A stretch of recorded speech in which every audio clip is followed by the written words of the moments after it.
मुझसे गलती हुई थी, प्रायश्चित भी मैं ही करूँगी। सुबह से दिमाग उधेड़-बुन में लगा हुआ था।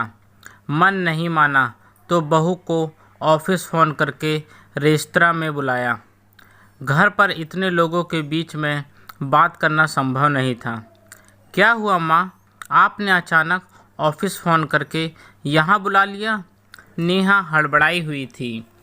क्यों मैं अपनी बहू के साथ इस शानदार रेस्तरां में कॉफ़ी नहीं पी सकती हूँ?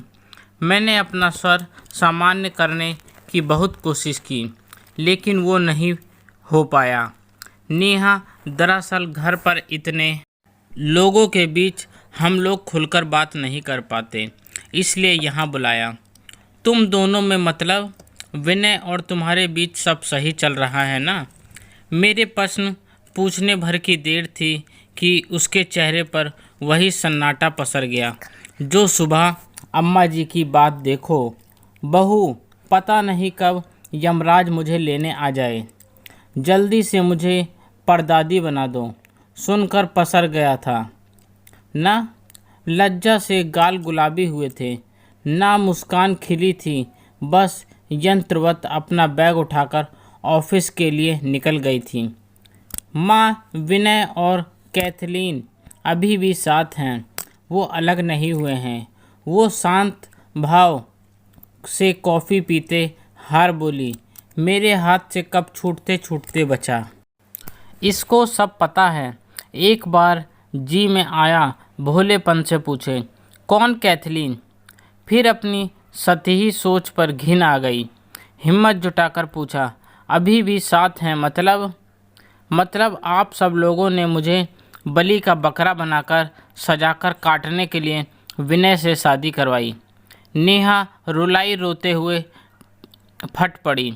आपको पता था ना कि विनय और कैथलीन का इतने सालों से अफेयर चल रहा था। वो अलग धर्म की है, इसलिए आप लोग तैयार नहीं हुए, लेकिन मुझे क्यों बीच में घसीटा?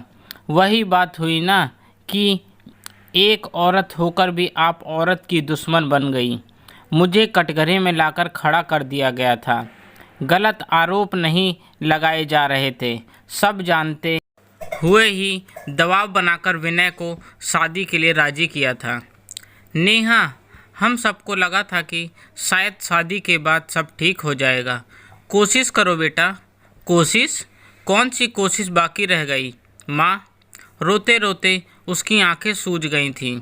मेरी मम्मी दीदी बताती रहीं कि सज संवर कर रहो, अच्छा खाना बनाओ, सब किया।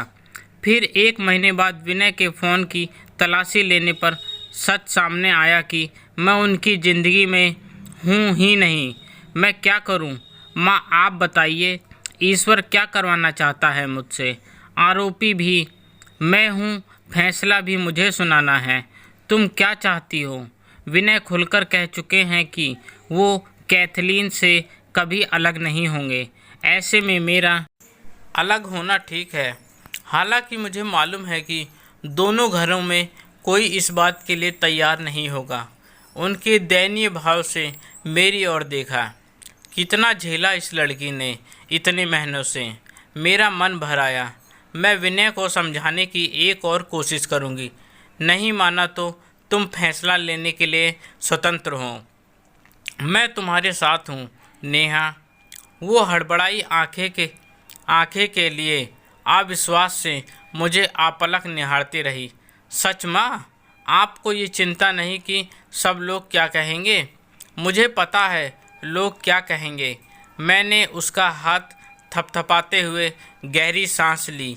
यही कहेंगे कि हर बार औरत की दुश्मन औरत नहीं होती है।